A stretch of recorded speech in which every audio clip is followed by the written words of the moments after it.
with that, I'd be happy to answer any questions the board has. Any questions from board members? So moved. She'll earn every penny of it.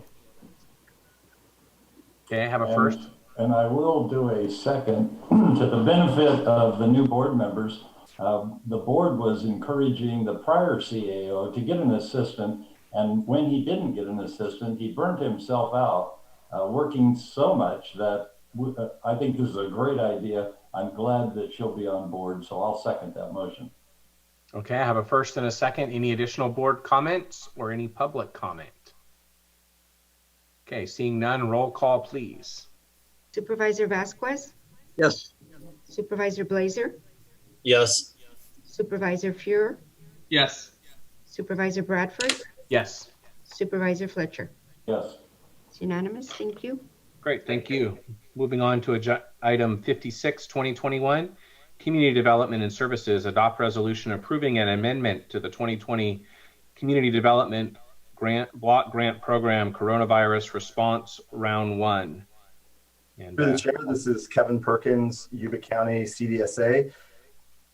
Chairman Bradford, I'm hoping that we can do item 53 first, because item 56 is contingent on your board's decision on item 53.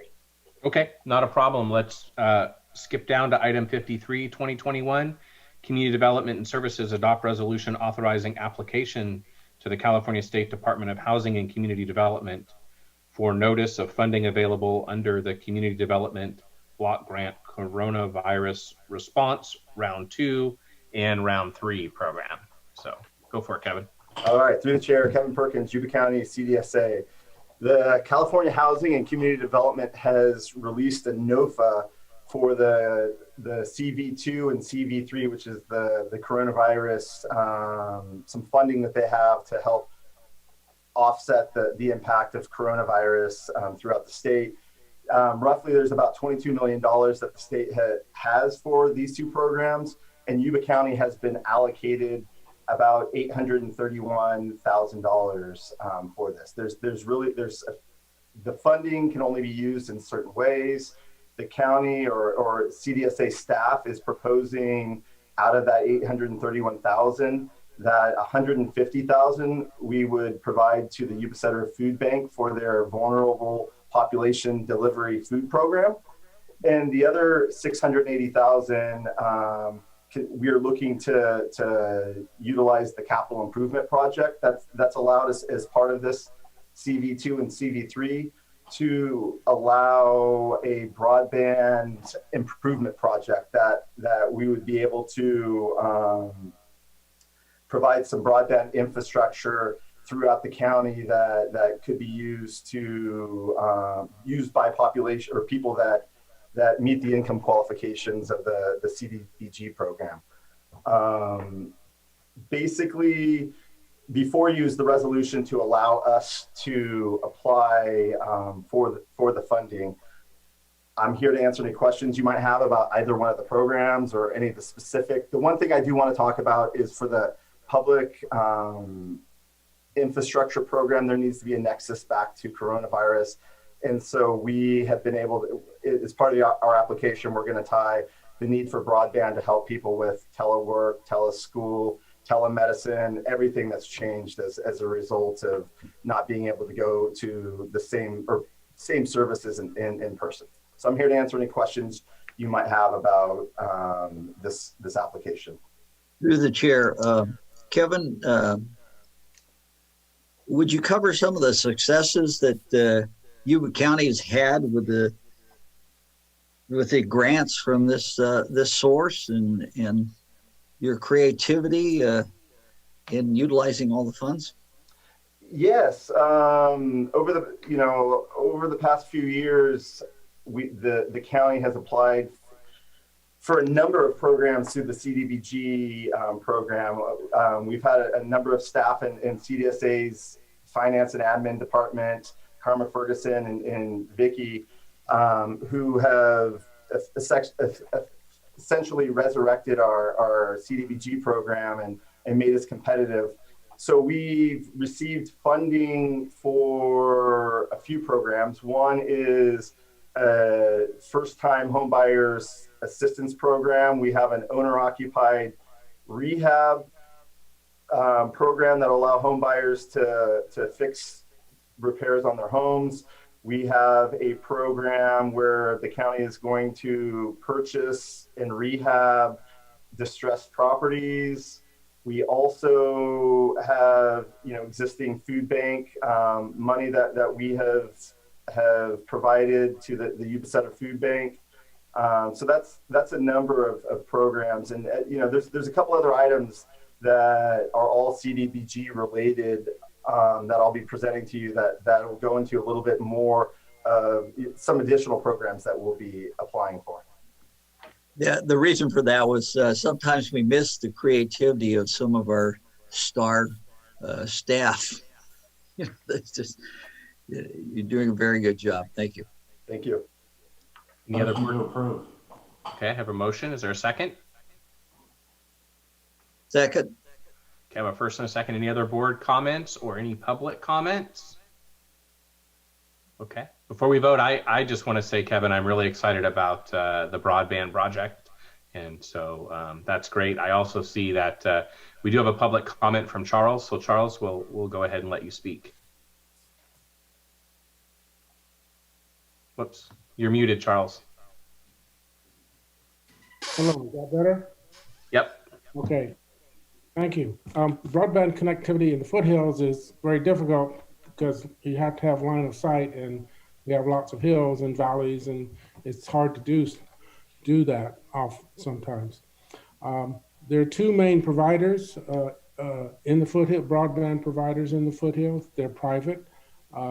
I know there's a fiber optic cable running to the Colgate power plant that has a huge bandwidth. Is there some way to tap off that to bring more connectivity? I know one of the broadband providers has been trying to inquire how to do that.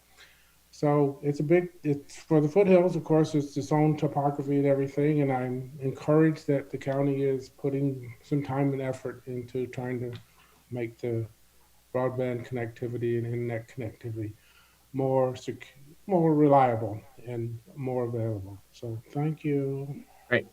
Thank you, Charles. Roll call vote, please. Supervisor Vasquez, Yes. Supervisor Blazer, Yes. Supervisor Fuhrer, Yes. Supervisor Bradford, Yes. Supervisor Fletcher. Absolutely. It's unanimous. Thank you. Thank you. Okay, Kevin, let's go back to item 56, 2021. Okay, so as part of the COVID-1 CDBG program, we did allocate $228,000 to the Yuba-Sutter Food Bank. So the item before you is a resolution that would allow the county to amend its standard agreement for COVID-1 to put the COVID 2 and 3 money that we are going to allocate to the Yuba-Sutter Food Bank in the COVID round 1 standard agreement. Essentially, this is going to save some administrative time and paperwork burden of having to administer a separate standard agreement for this. So that's basically what this is doing. We're amending the existing agreement that the county has to add the additional $150,000 that we're seeking to give the Yuba-Sutter Food Bank for COVID 2 and 3. I'm here to answer any questions you might have. Any questions from the board or the public? Okay, I will entertain a motion. Motion to approve. Second. I have a first from Randy, and there was tied there for the second. So was that Supervisor Blazer? Maybe we'll go with Supervisor Blazer. There you go. And so roll call vote, please. Supervisor Vasquez, Yes. Supervisor Blazer, Yes. Supervisor Fuhrer, Yes. Supervisor Bradford, Yes. Supervisor Fletcher. Yes. It's unanimous. Thank you. Okay, moving on to item 59, 2021, Community Development and Services. Adopt resolution authorizing application submittal to the State Department of Housing and Community Development to apply for the CDBG mitigation program and the execution of a standard agreement if selected for funding. So is this you as well, Kevin? Yeah, through the chair, Kevin Perkins, Yuba County CDSA again. Before you use a resolution that would allow CDSA to apply for the CDBG mitigation program. Essentially, the HCD has 22.4 million that they've allocated in response to the 2017 statewide disasters. Since the county had the Cascade fire, we are eligible for this funding. The county is seeking to apply for up to $700,000 in our grant application. This is a competitive grant application. The money, the two projects we're seeking to do, one is we're seeking to allocate $500,000 for an audible fire alarm system in our foothill region. And the other application would allow, is a planning grant application that would allow the county to study and the potential design of a high intensity striping project and also a road pullout project that would be utilized in our foothill region as well for fire safety. I'm here to answer any questions you might have about the program and the grant application. Any questions from the board? And through the chair, Kevin, have you met with or will you be meeting with the media anytime soon to keep them involved and make sure that we get out information as to what's going on, particularly with this grant? I have not planned anything specifically on this grant. One of the things that I was hoping to do was a press release that we've talked about internally in CDSA once we receive our standard agreement for all of our community development block grant funding, so that we can talk, a decent sized article about all the programs, the money, and how the public can access and to whom they should contact for any information on these programs. Getting back to the first item and Supervisor Vasquez talking about the different uses of CDBG money. I'm really excited about being able to use the CDBG money for fire protection and prevention, and also the broadband infrastructure.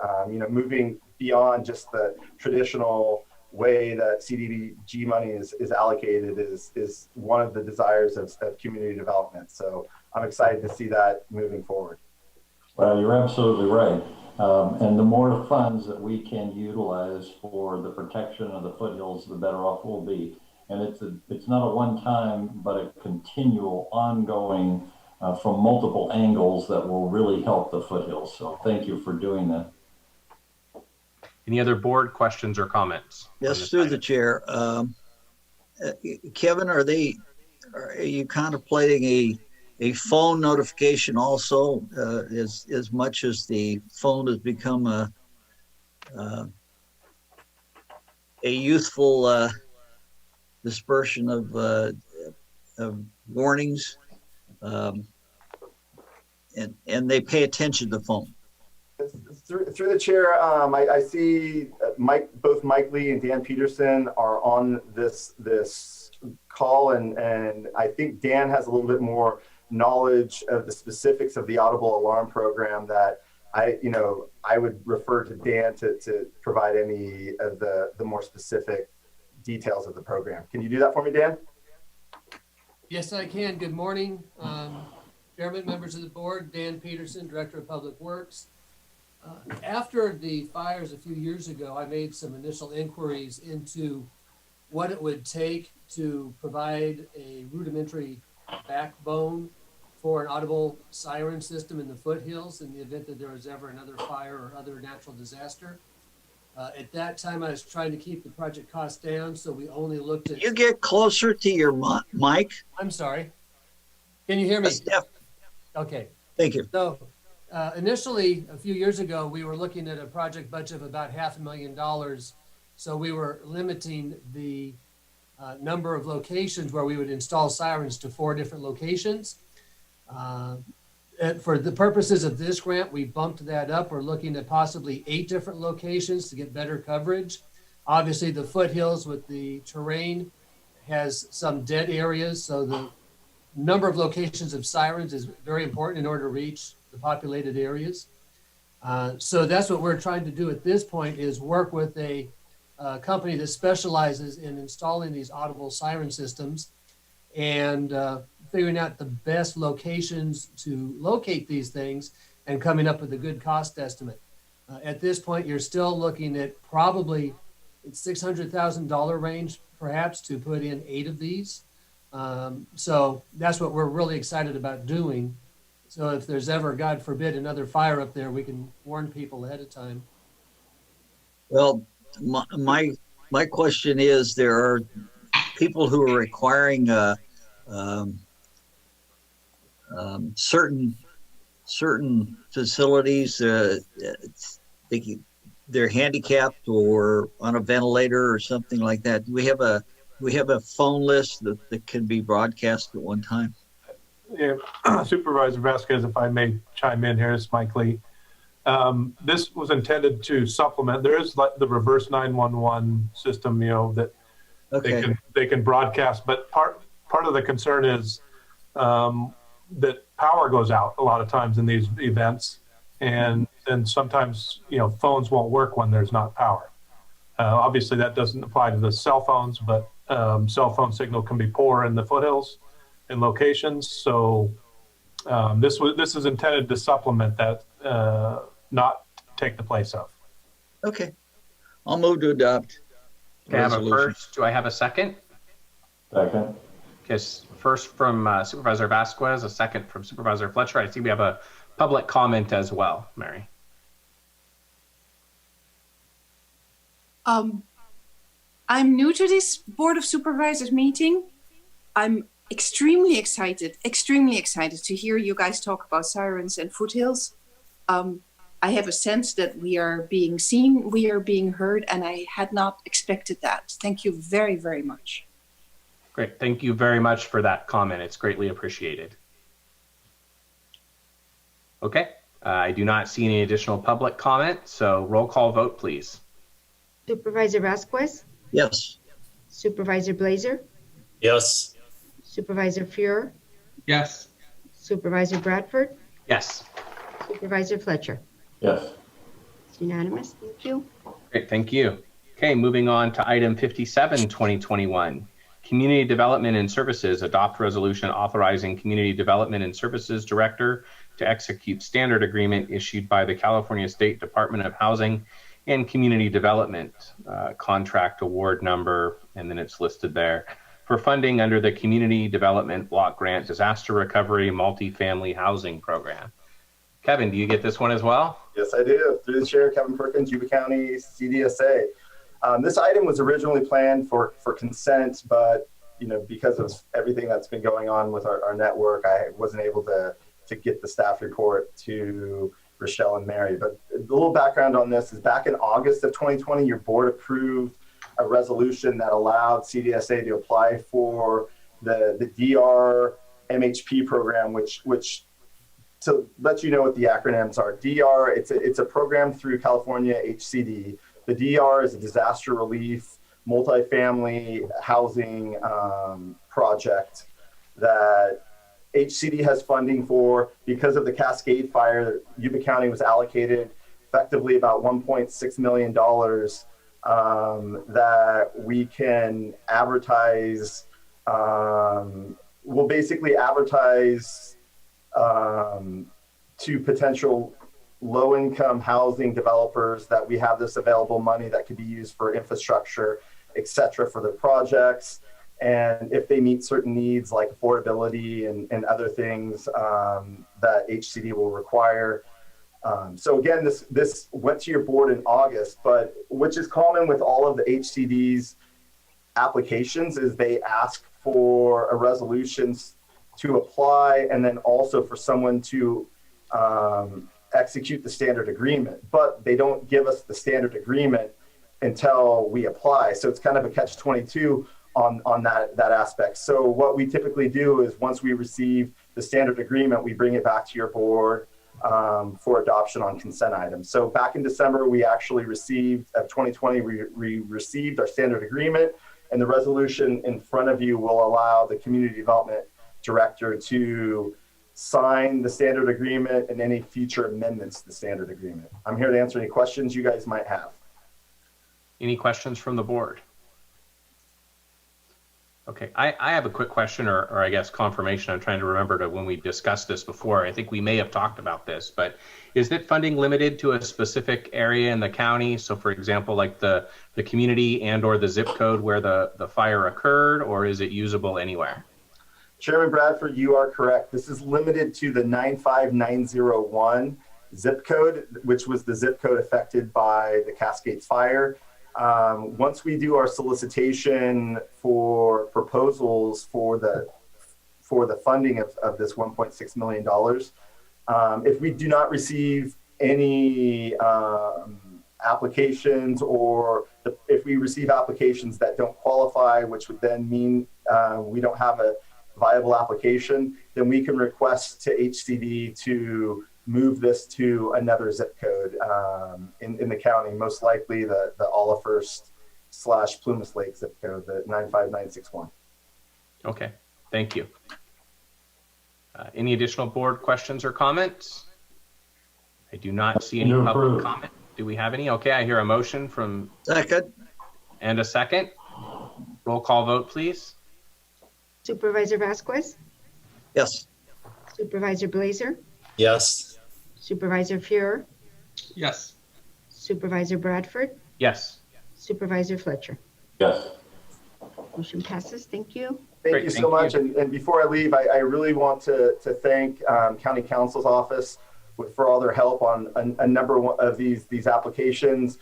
Just so your board knows, these NOFAs get released, and there's not much of a turnaround time between when, we get basically 2 months or a month and a half between when they release what we can spend the money on, and then having to get resolutions to County Council, staff reports done, and all of that. County Council has really gone above and beyond to help CDSA on getting all of this taken care of into your board. So I just want to give them a quick shout out.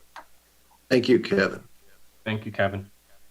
Okay, moving on to item 62, 2021. Human Resources adopt resolution amending County Merit Resolution number 2002-21, Article 2, Section 7, and Article 18, Section 6, as it relates to the Director of Business Development and Assistant County Administrator in the County Administrator's Office. So Jill, is this you?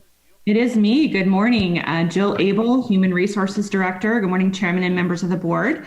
This morning, I am asking your board to adopt a resolution to amend our merit resolution. So the merit resolution basically is a state-approved document state and board-approved document that pretty much governs our personnel standards for county employment. Now, under the merit resolution, there's a definition of certain positions that can be removed from what's termed classified service. And those positions currently are positions like elected officials, appointed department heads, extra help, the undersheriff, county physician. We are asking today to add 2 positions to positions that are determined to be excluded from the merit system, meaning those positions will become at will. And they'll be defined as at will. So that's different than other county classifications. The 2 positions that we would like to remove from classified service would be the Assistant County Administrator and the Director of Business, Director of Business Development. And so as such, those will become at-will positions, and we will recruit for them as such or appoint them as such, and they will not be subject to the terms of the merit resolution. Great. Do you have any questions about that? Move to adopt the resolution. Have a first, do I have a second? Second. Okay. Any additional board comments? Any public comments? Okay. Roll call vote, please. Supervisor Vasquez, Yes. Supervisor Blazer, Yes. Supervisor Fuhrer, Yes. Supervisor Bradford, Yes. Supervisor Fletcher. Yes. It's unanimous. Thank you. Great, thank you. Thank you very much. Thank you. So next on the agenda is correspondence as listed, and then we will move on to board and staff member reports. Supervisor Vasquez. Okay, well, I'd like to make a a comment on the correspondence. Item number 54 is a notice about regarding reintroduction of the Central Valley. That's called taking down Englebright. You might, all the board might consider reading that further evaluation because they're coming after us. Let's see, Tri-County Juvenile Hall, I was there 29th of January for the meeting there, and we're actually having a groundbreaking ceremony on February 11th at 10 a.m. in front of the, at the construction location. Trilla, 2:30, let's see, approved contract changes for $400,000 on the Goldfields project, and first of several meetings summarizing Trilla obligations and liability to determine future strategic plan and the future of Trilla. South Yuba Transportation Improvement Committee meeting, it was a 4, and we received an update on the implementation strategy, and a suggestion I made was that we get involved as a voting member, someone from the Hard Rock Casino, who happens to be, I think, our second largest employer in Yuba County. And sometimes we forget about LAVCO. And on the 6th of January, we had a request for River Oak South, Plymouth Development to annex 65.78 acres into CSA 66, and LAVCO on 2/3/21, we adopted the annexation of 80 acres known as Arrow Pines in the North Yuba Water District. And that'll work for today. Thank you. Thank you, Supervisor Vasquez. Supervisor Blazer. Yes, the first ad hoc committee for Ellis Lake for 2021 is coming up, and we'll see how that's progressing. Transit Authority is, I think they're looking at about 5 different sites to move with the help of Caltrans. That's going to be a benefit for them. That's about it for the moment. Great. Thank you, Supervisor. Supervisor Fuhrer. I think you're muted, Supervisor. I had a great tour with the food bank. They're feeding a lot of families, and they're doing a good work, so it's good to see that we're supporting them. Great. Thank you. Supervisor Fletcher. So again, just a comment or two in reference to the Cascade Fire, which was 4 years ago. As a result of 4 years worth of work and staff, I'm very proud of you staying on top of this, finding opportunities for Yuba County. They're there, and as long as we continue to look for this stuff, it does appear. So between County Council, thank you very much, for teamwork. It is teamwork to get this stuff done. So thank you for all you do. That's it for today. All right. Thank you. County Council, anything from you this morning? Nothing. Thank you, Mr. Chair. Okay. Kevin? Yeah, just to give the board a brief update. As the board's aware, we've been experiencing some network issues over this past week. It began last Monday. I would equate, maybe I'll put this in forest fire terms, right? We're talking about the Cascade Fire. So I don't think we're at 100% containment, but we're contained enough that we still have some hot spots in the network, but we feel like we can reintroduce the population. So we've resumed use of the network, and IT behind the scenes is putting out hot spots and trying to contain this thing. So on the fire analogy, to continue on, we did have some houses burned down, and we're doing our best to try and figure out how to rebuild those houses as quickly as possible. Great analogy. All right. But that's about it for me. That's been very active, having that going on in addition to all our other county operations. Good. Thank you, Kevin. Mary or Rochelle, anything today? Nothing for myself. Okay. So my quick comment, just following up on some of the things that Supervisor Vasquez shared.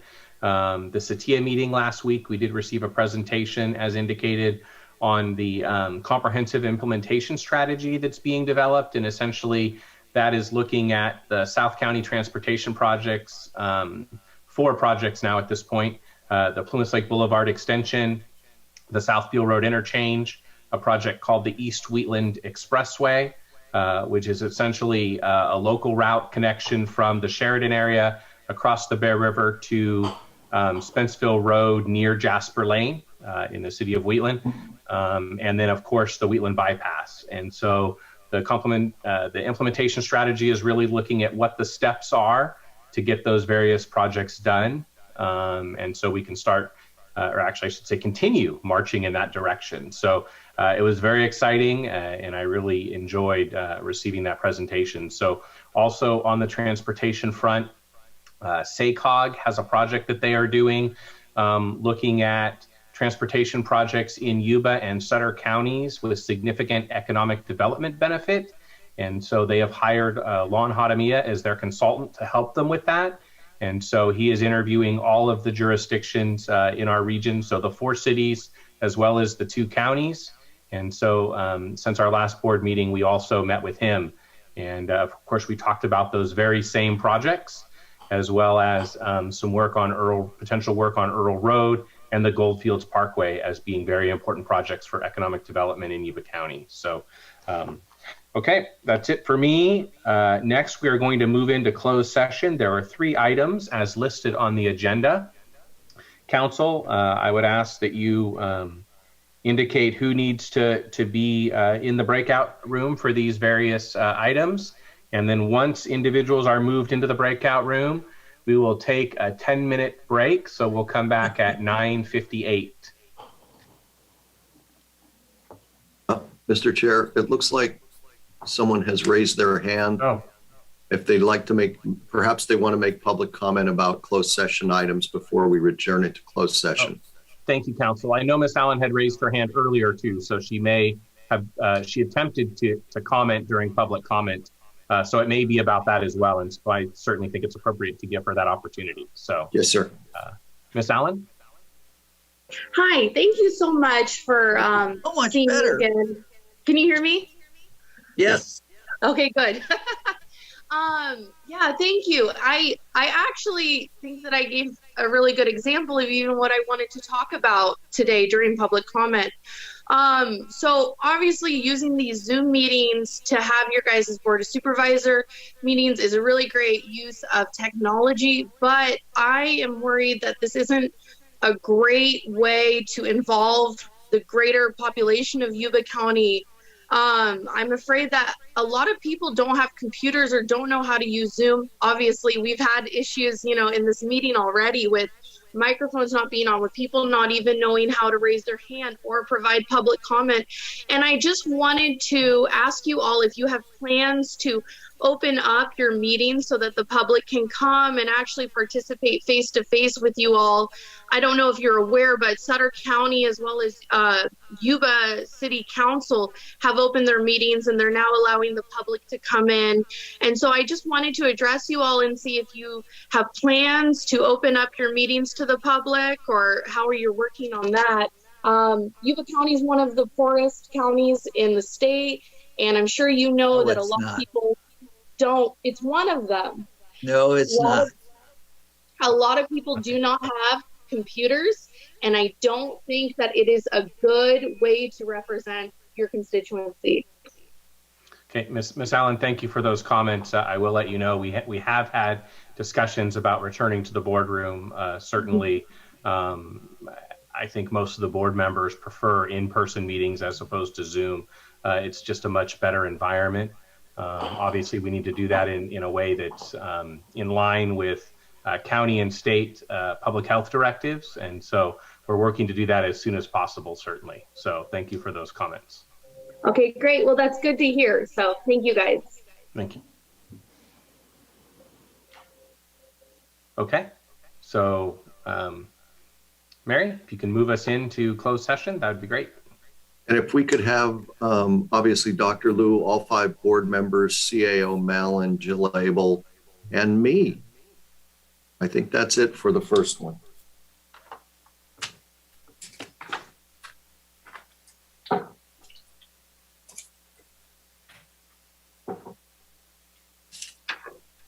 Mike, did you include Jen Vasquez? Oh, yeah, Jen. I'm sorry, Jen.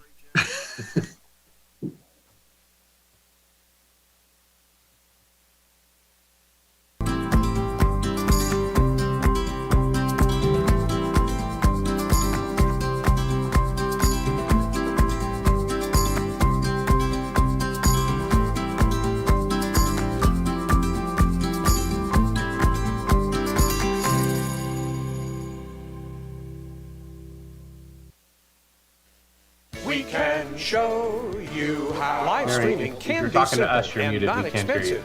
You may already have the basic tools right in your hand, but it's more than just pushing live to communicate effectively.